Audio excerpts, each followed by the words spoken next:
Live. Okay, let's check the audio. Hopefully people can hear me. And welcome to the Lucid Air. We are in New York City. I'm sure we'll get tons if you can't hear me. Hopefully you can. I have a microphone in my ear, which is kind of interesting. Have we heard any confirmation on audio quality yet before we get going? Nothing yet? It takes a while. There's a huge lag. Sometimes it's about 30 seconds to a minute. Sorry if you're watching this. I want to make sure you guys can hear everything we're going to talk about before we get started here with the Lucid Air. They can hear me. Great. And so we have a crew facilitating this live stream. Hopefully we're going to do it right. And you join me here in New York City with the Lucid Air Grand Touring Edition behind me. On the other side, we'll get to it in a little bit, is the Dream Edition. We're going to walk around. They have this nice setup for us so we can show you around the Lucid booth. Feel free to ask as many questions as you would like. They'll be fed to me from my dad. Thanks, Dad. And we're going to just go through and show you the car. So join me. Let's walk this way. This is the 517 mile of range Lucid Air Grand Touring. Now that 517 miles of range can only be done on the Aero wheels. This one has some larger wheels, but they do look good. This is the first time this red color has been shown to the public. Can I remember the name of the color? Absolutely not. But it looks really gorgeous. And, you know, it's just a big Zenith red. Thank you very much. It is just a big luxury sedan. A cool thing, we'll just talk before we get some questions about the design of the car. We're going to walk around. We'll sit inside, show you all around. If you hear sirens, we are in the middle of New York City on the west side. We're at the Classic Car Club of Manhattan. Lucid even concerned with full self-driving? Okay, so Lucid's plan for driving assistance is there's no mention of full self-driving from the company. What they are doing is on the base trims, including what they consider a level 2 autonomous system. I imagine that refers to the SAE level 2. And then the level 3 future capable vehicles will be in the Grand Touring and the Dream Edition. We will have the more future-proof system. Let me show you around this car and then just bulk up the questions and maybe feed some of the highlights. Again, this is the longest, the widest taillight of any car on the market, which I just think is kind of cool. This whole trunk is a clamshell. I'm going to show you that on the Dream Edition over there. We'll walk there quickly. The doors on these cars are completely powered, and they will be powered on the production versions, but after start of production, you know, the early owners will have to open the doors manually, unfortunately. Around the front, it's just got one cool detail that I absolutely love on this car, which is, you know, when you have a front bumper like this in a car, you have a ton of high pressure area. It really kills your range. What Lucid has done to thought of that is they have air channels that feed the air to the actual headlight units here. There's a little slot of air underneath where the air then comes up the hood and creates a little bit of downforce, helps the car carve through the air, and it also cools the headlight heat sinks on the back, which I absolutely love. That's a quick tour of the exterior of the Grand Touring. First time we've seen this red. Again, big range. Let me show you the fun one, which is the Dream Edition. This one is the 1,080 horsepower. Oh, sure. Sure, yeah, we have a question. What was that? Range loss with these wheels. I don't know. We'll have to do testing. We'll be doing 70 mile per hour highway range tests as we do for every vehicle on inside EVs. And we will be testing, of course, the Aero wheels. That's going to get the most range. But we'll 100% test every configuration we can get our hands on. And that's the only way to truly know. Over to the Dream Edition. Again, 1,080 horsepower, big price tag to come around with that as well, just under $170,000. But what do you get for that money? You get the world's largest frunk on any production electric vehicle. Look at this thing. I mean, you could fit a full person in there, no question. It's absolutely huge, which is just so cool. You have, this one has some cool wheels. They have a little bit of an Aero design. I don't want to get near people because I don't have my mask on here. I've promised to not get near anyone if I don't have my mask. But here you can see the cargo capacity on the vehicle, and as well as some of the LiDAR, which this car will have LiDAR and radar and other driver assistance hardware on it as well. We'll go through some of the technical bits. We'll get pretty fun. We'll start over here where there's not much, and then we'll work our way around the room. So over here is a Formula E battery pack, which is made and designed by Ativa. And Ativa is sort of the battery company leg of Lucid. They were actually around before Lucid. And this is a 900 volt system architecture, something like this. Yeah, 878 full charge voltage, really high voltage pack. And this basically allows the Formula E cars to complete a full race on one charge, which is pretty cool. They used to have to swap Formula E vehicles midway through a race. And thanks to Atiba, which is also Lucid's battery tech company, they can go one race. Let's go over to the skateboard over here. This is a Lucid Air skateboard, and you can see a couple cool things. There's a couple highlights here that are pretty amazing. First off, you have a 113 kilowatt hour battery pack. Relatively small battery pack for that big range of 517 miles. This thing gets 4.5 miles per kilowatt hour, which is just insanely efficient. What we have up top here are some of the power electronics. Included in those power electronics is something called the Wunderbox, or I think it's supposed to be German, so it's Wunderbox. And this is so cool. It's a DC to DC converter, so it can step up voltage. It can allow the car to AC charge at anywhere up to 80 amps, which is great. So you can get a full, 19 kilowatts or so into this car on AC power with the right hardware through the J1772 port. But it also allows for bi-directional charging, which is really great. So you can actually power and charge other vehicles and your house right from your Lucid Air, which I personally think is just one of the coolest things. Now, before I go on and on, I'm sure we have a couple questions. Is there anything in particular that you want to highlight, Dad? Yeah, is this car going to strictly be a sedan, or will there be a fastback or sportback like the Model S? Good question. While I would love to see a hatchback, it would be pretty great. I don't think they're going to do that. This one just has the trunk design, which we can walk over here. Let me just kick on my mask really quick because there are some people over there. And let me show you the trunk. So essentially, this is how the rear of the vehicle will open. It's a clamshell trunk design. You can see Tom Malogny, Tom Malogny, my colleague at Inside EVs, in the interior there. This isn't open all the way. I don't want to touch it. It's got motors in it, so it opens and closes by itself. But you can see huge trunk. You can fit your circuit board in there. While it could be really cool to have it hit it open up here, it just does not do that. But Lucid will have an SUV that's going to basically have, a full trunk opening. Regarding the trunk, is that trunk production? Are taillights on, moving panel not allowed in the U.S., or is there part of the lights on the fixed body? I know the answer to this one. You are allowed to have moving headlights, but you need fixed lights at some FMVSS code. But this one actually has lights here into the bumper. So when this car is on production software, when the trunk is raised, these will light up in place of the rear light bar here and act as the bumper. Notable electric vehicles that have this are BMW i3 and Chevy Bolt off the top of my head. Any other?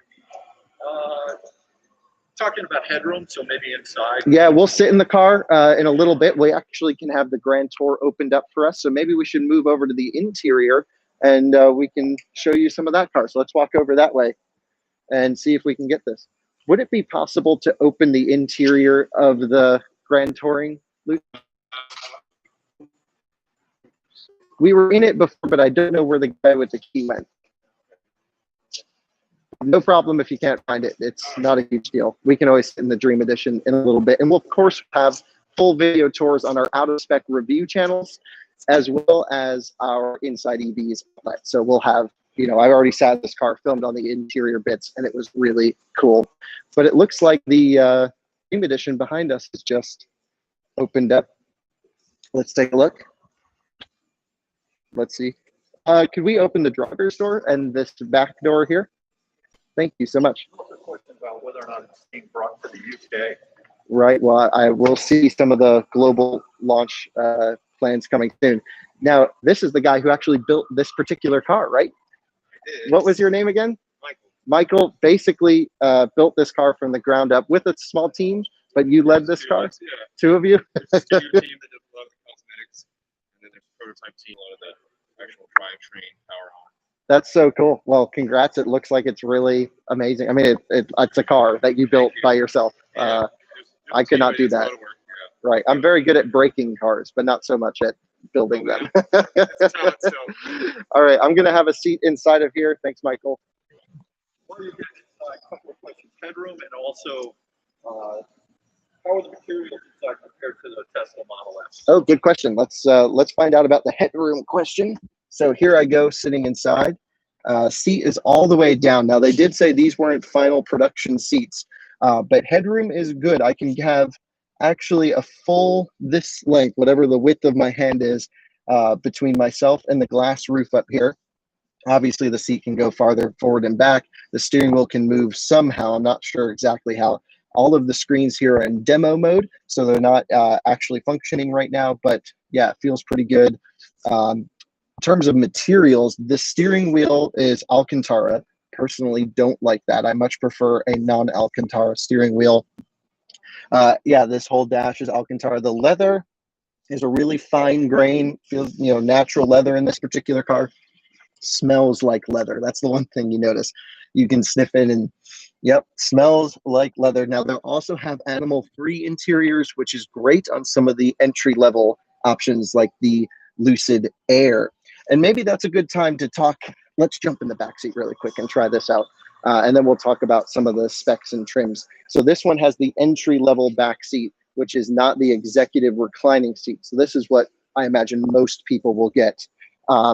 The first thing I notice is there's a big cutout deep in the floor, so my legs can sit nice and low, unlike other electric vehicles where my knees kind of go into my face in the back seat. This has pretty good legroom. Now, of course, it's not like the Porsche Taycan that has a really deep well for your legs. This is just kind of there. In terms of headroom in the back, let's see, I'm 6'1", and I have, if I sit upright, just 1 finger width. So while I can certainly sit upright, I don't touch the ceiling, but it is pretty close. And this pillar here on the top of the car is pretty close to my head, so I certainly feel cramped. You can option the air without this glass roof, and I think it would feel a little claustrophobic. I think you got to get the glass roof if you're getting an air, because this would just feel a little too tight for me. This is nice. You have pockets, door pockets, materials. I really like this sort of high quality textile feedback of some kind. Leather's perforated back here. Seems pretty cool. This is the dark gray black interior. Each interior actually designed off of a particular scene and setting from somewhere around California. So like this is, I think it's the Mojave, and it's like supposed to be the Mojave. If you zoom in here on the panels, it'll give you coordinates and the time of the day, and that's the color palette that the interior color selections have been selected from. I think that's so cool. So you have Santa Monica at like noon, and you have again Mojave at sometime in the middle of the night. Maybe it's 2 a.m. I can't remember the specifics, but a cool idea. Quick question: will Lucid make an economy EV such as the BMW i3? Okay, well, the i3 is 60 grand. So I don't know how much of an economy that is, but yeah, I mean, I don't think they're definitely going down that way. But I do believe they are taking the same approach as Tesla, which is you need to start by defining, and this is what Peter Rawlinson has mentioned in my conversations with him, you need to start by defining your entire brand with your first car. This is what people will remember about you. It's also the reason that they're starting with a sedan instead of an SUV. This has the most range, it's the fastest, blah, blah, blah. It's, it basically ticks all the boxes. And that's how you launch a car company. People will remember Lucid as being insanely efficient, having tons of range, and being quite stylish, except for this back end. Not loving that rear end of this car. The front end's really cool.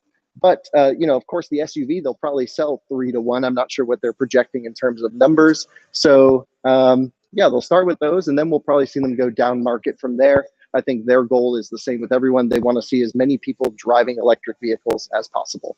Question on navigation and the charging, automatically charging. So is the navigation Tesla-like in automatically adding charging stops en route?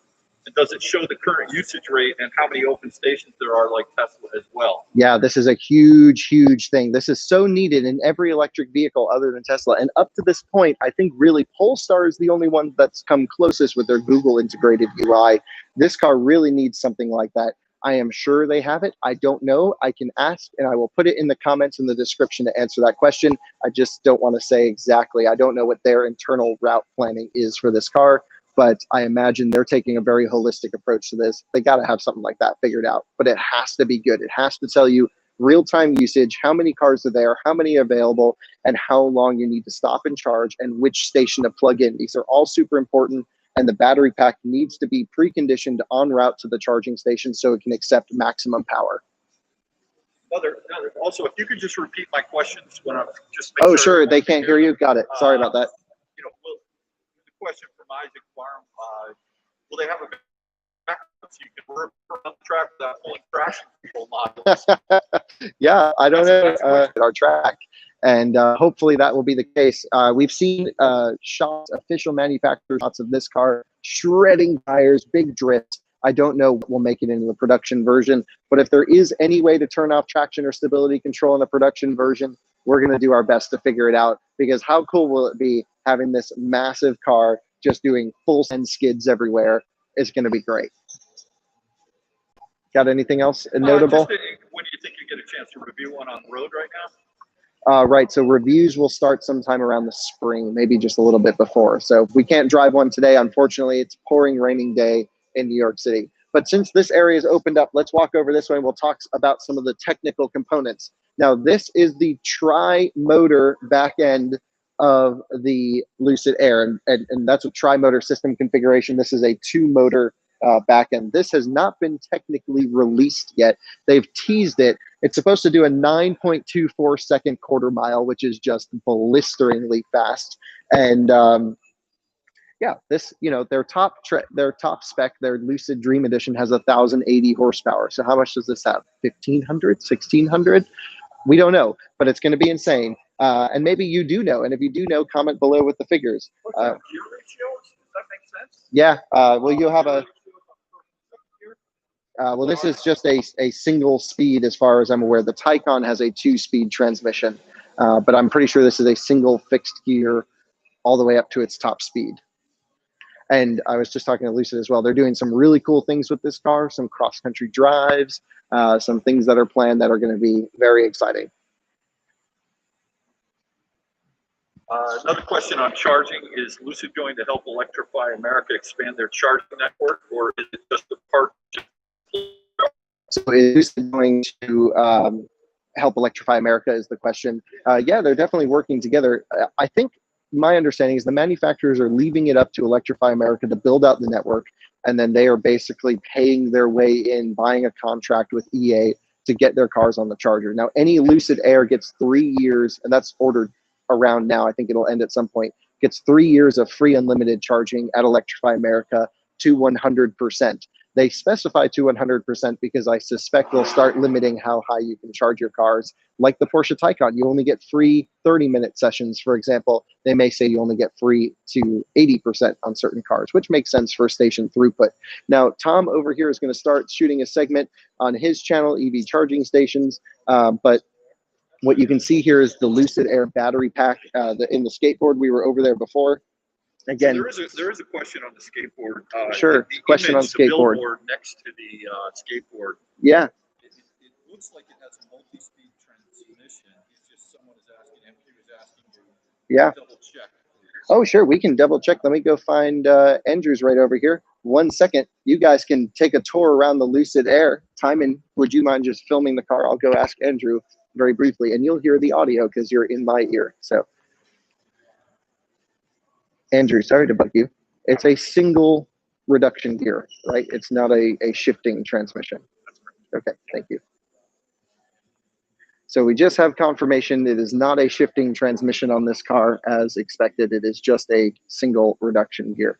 And now you're taking a tour around the inside of the Grand Tour where we were before.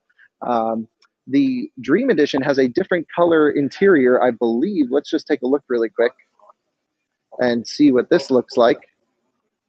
Right, so this has the darker front seats with the lighter rear seats. I think this is the Santa Monica trim.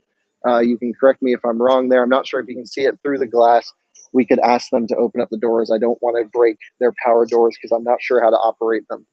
But yeah, I think the one big thing, there's enough people, I'll leave my mask on. One big thing I want to highlight about this car is just the 900 volt plus system architecture. Really high voltage means you need less current, less heat loss, more efficiency, and it's just going to be overall much better. You also get 300 plus kilowatts of charging power. We don't know the charging curves. We're going to have to check that, of course, because if this thing can sit at 300 kilowatts to 50, 60, 70%, going to be the ultimate road tripper, the ultimate cannonball car right here for electric cannonball runs. This is just going to be the smackdown until we start seeing things like Tesla Roadster and other crazy cool cars coming out from their side. And before we start wrapping it up, do we have any final questions, Dad? How many iron castings on this? Looks like mostly die-cast aluminum. Yeah, we can go. I wish we could go over. Tom's over there right now. I don't want to interrupt him filming, but we'll have on one of our outlets a full tour of that skateboard. It'll probably be on the Inside EV's US YouTube channel, so check that out. And that's where we'll do a full tour of that skateboard right over there.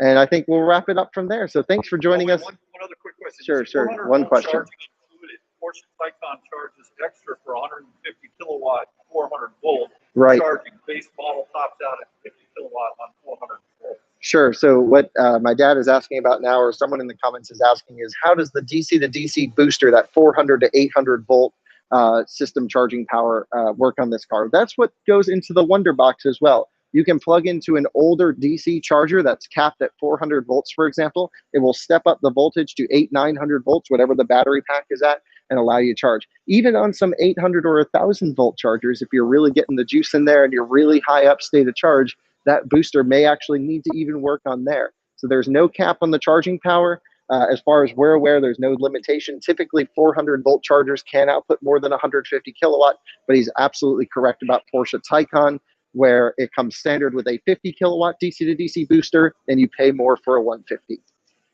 Request for you to do a walkthrough on the interior. Oh, I forgot to show you around the interior. Actually, we did sit in it, but let's walk back over to the Grand Touring Edition, and I can show you around this. You can see behind us. Yeah, there's quite a few things, but you know, I think it's just the alternative to a Tesla. And so now you're in the car with me. Should we be bad and start pushing buttons, seeing what things do? Face login, that's pretty cool. Face ID initiated. Please look at the camera directly in front of you. Okay. I turn it on and put it in drive. Yes, but I'm not going to drive the car. It actually let me put it in drive. I think it's actually on. We'll cancel that. That's pretty cool. You have all of your lighting controls over here. Your automatic wipers, everything's controlled up this way. You have Alexa built into this. Sorry if I just set up your system at home by saying that. And once I did, I think I was driving the Polestar here in New York a few weeks ago, and I said, "Hey Google, stop," and it shut down everyone's TV, but I just did it again. I'm really sorry. So I think we'll call it there. Thank you for joining us for just a quick live stream tour of the Lucid Air. We're going to have, you know, real dedicated content on our Out of Spec Reviews channel, which is our new channel dedicated to just reviews of cars, as well as Inside EVs US and our friends over at TFL Car.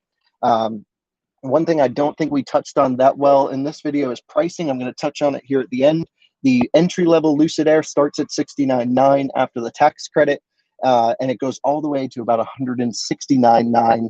162 or 163 with the federal tax credit for the Dream Edition, the dual motor 1080. We still do not have the specs, full specs and pricing for the tri-motor top trim version of the Lucid Air, but we expect it to be pretty exciting. So thanks for joining us on Out of Spec Motoring, and we will see you, as always, on the next one. Bye-bye.